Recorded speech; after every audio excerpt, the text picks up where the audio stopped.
That they continue. Let's go to verses 6. It says they have said, "Come, let us cut them off and be a nation, that the name of Israel may be no more remembrance."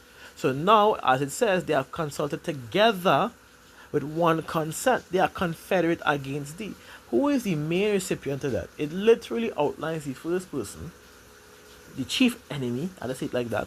The tabernacles of Edom. We just say Edomites. It came back full circle also again. So now let's go back into the information and read it now that you understand not what I'm implying and what I could prove. So it says, they were not originally considered part of the Hebrew canon by many Jewish groups. These Jewish groups have nothing to do with Hebrew, but they added in their own version, which is Yiddish, which have nothing to do with the ancient Hebrew, which is the Lashon Kodash mentioned in the scriptures, the pure language. So therefore, they cannot, even if they access the change, they cannot be the ones to give credibility to something in scriptures because it was never for them at the end of the day. So guess what? They are already removed as a nobody. Let's continue now. And many Protestants, reformers, believe that the doctrine should be established from books universally accepted as scriptures. So the scriptures must be universally accepted. Does not sound like something familiar? Didn't we read about a deity that was created for universal salvation, and his name was Serapis Christos, and he looks like Jesus the Christ?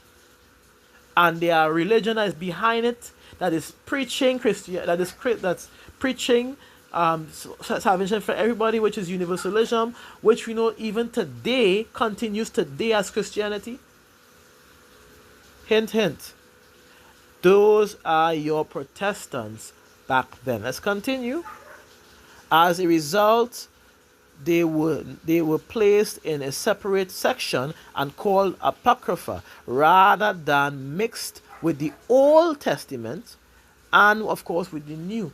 And we know the brother Abaniah gave a beautiful example proving that the Apocrypha is canon with Jonah when he went to Nineveh to preach. It was prophesied before it happened, and then it took place. And he established and understood that the story would have had to take place, of the prophecy would have to take place in the Old Testament. Listen to what it now says. It's supposed to be mixed in with the Old Testament.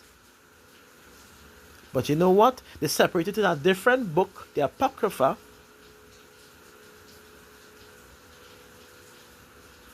and separated and added in a middle part of the Old and New. It's supposed to be a combination, a consolation of scriptures coming together in agreement. But you know how these people work. Let's continue. It says, right, let me continue. It says, right, over time, especially during the 1800s, many Protestant publishers stopped printing the Apocrypha to reduce printing costs. That is the excuse, eh? But yes, and because they did not consider the books equal to the rest of the scriptures. Now, you see what they say there? This is why it's important to go and adhere to the standard, and also is why it's important to read the volume of the book. The Messiah literally says, I am in the volume of the book, it is written of me, which it was. But here's the main point.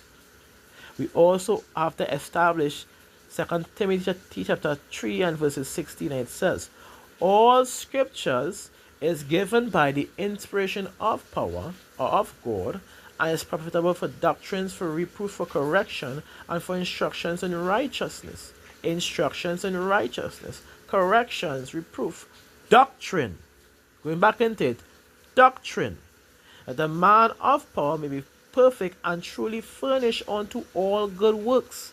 So you missing the point and want to read one part and you're removing the aspects of the Apocrypha is going to leave you none and void, because remember, many of the prophecies that took place in Daniel, it was said to come to pass. It was the prophecies were fulfilled, which was written in the Apocrypha that we did not had for many ages until this day, because they remove it. So therefore, we did not get to see Daniel's prophecies many of them being fulfilled, which is what led many of the churches to be in a confused state. Christianity could only preach falsehood because they follow after falsehood. Continue. Apocrypha, again, so you hear the point, and because they did not consider those books equal to the rest of the scriptures, which we can prove it was. And we are going to prove it was by prophecy, and by events taking place coming to pass, and by future events, and I guess the repercussions or the continuations of as to why it happened that way. Alright? It says this led to many kings, to many King James Versions Bible being printed without them. It says, were they ever in the 1611 Bible? Yes, the original 1611 King James Version Bible contained the Apocrypha. One more time. The original 1611 Bible, King James Version, KJV Bible, contained the Apocrypha between the Testaments. However, the translator themselves distinguished these books from the books they considered fully canonical. You hear that?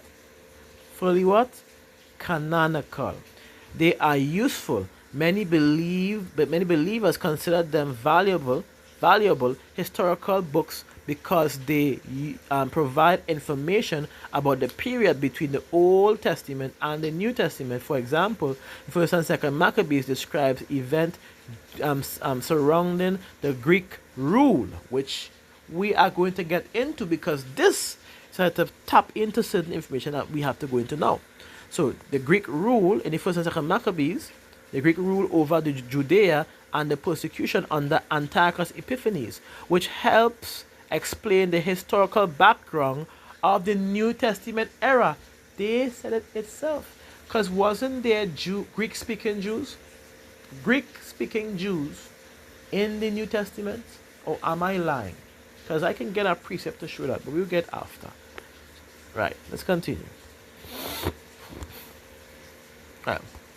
As it says, many believers consider them valuable historical books because they provide information about the period between the Old and the New Testament. For example, 1st and 2nd Maccabees describes the events surrounding the Greek. We read it already, right? It says many Catholics and Orthodox Christians accept most of these books as scriptures, which most Protestants regarded them as useful but not inspired, in the same way as the 66 books of the Protestant Bible. So even though it is canon, they did not view it,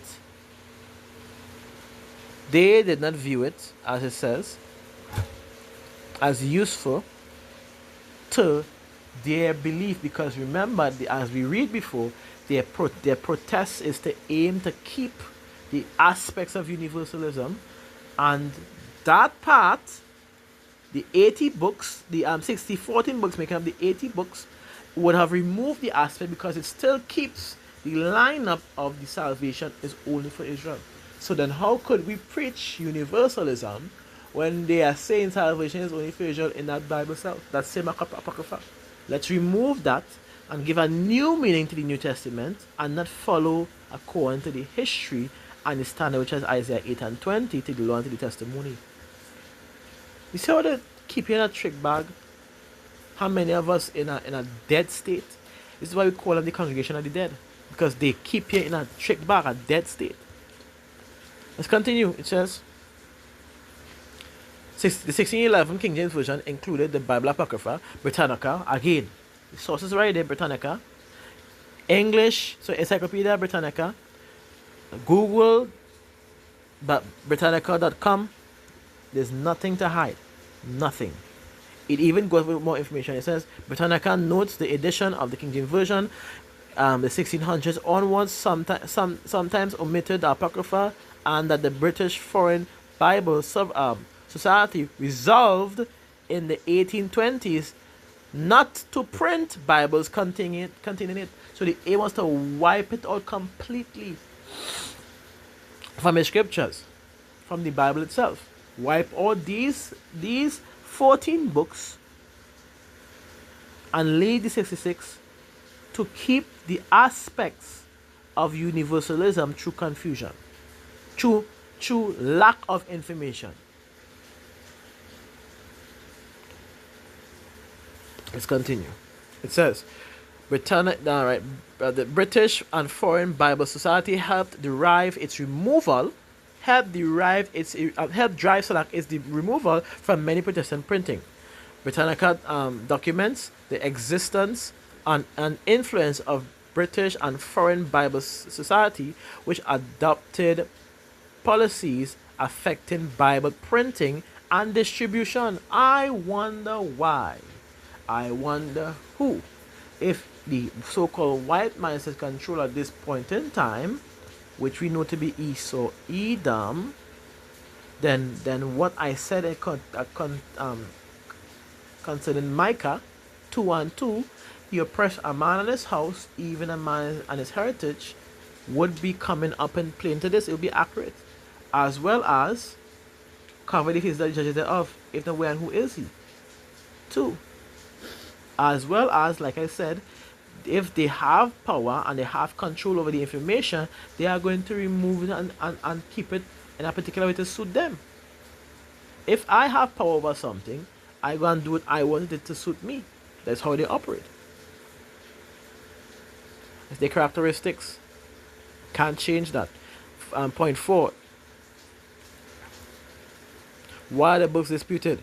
Britannica explains that these books were included in the Greek Septuagint, so it was even in the Greek Septuagint, but were later considered outside the Hebrew canon by many Jewish authorities. So you see who is in control now, right?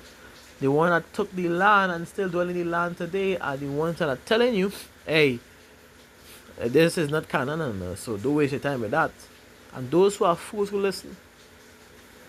There's different Christian traditions reached different conclusion regarding their authorities. So you see, I said the source list of the books that appeared in the original 16 King James Version, and notes that they were later omitted from many printing, which is at bible.info.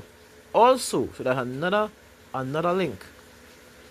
The translator included the Apocrypha, but following the teachings of Church of England, these books were generally used for instructions on history rather than for establishing doctrine. This position is reflected in Article 6 of the 39 article, which says the books may be read for example of life and instruction of manners, but not for establishing doctrine. So you see what they try to change it as now? We remove the books, but it will be fishy that we remove the books. So let's use that history books now. Like, don't take everything literal. Let's just use that history books and let's leave it so. My point.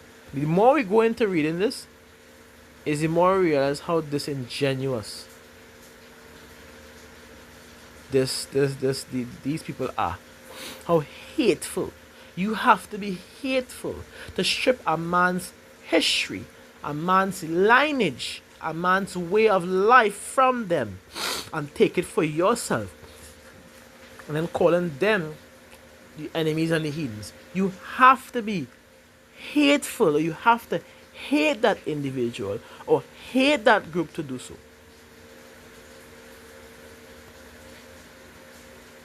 Let's continue. Okay, it happened. Historical note relevant to your studies. The book of Maccabees and Maccabees 1 and 2 are especially important because they record the Greek Hellenistic period before the New Testament, including the policies of Antiochus IV Epiphanes and the pressure on Israel to adopt the Greek customs. See what you saw the reach there? Now they get involved. So let me read it. You get involved, right? This is one reason many historians and Bible students still read them even if they disagree about the canonical status. So let us now provide the evidence proving that it is. That's all. So, so like, yeah. So after getting a bit of information from this, I believe we could go into the Maccabees now, because we talk about the Maccabees first and second right here. I do believe we can go into the first Maccabees now and grab the information and line it up properly or correctly before we continue. Right? So now. Sure. Let's go into first Maccabees before we go into the let's go to first Maccabees first. Let's take that. First Maccabees chapter 1 and verses 1. And let's continue. It says, oh, right. Part 2. Part 3. Shalom. Salam.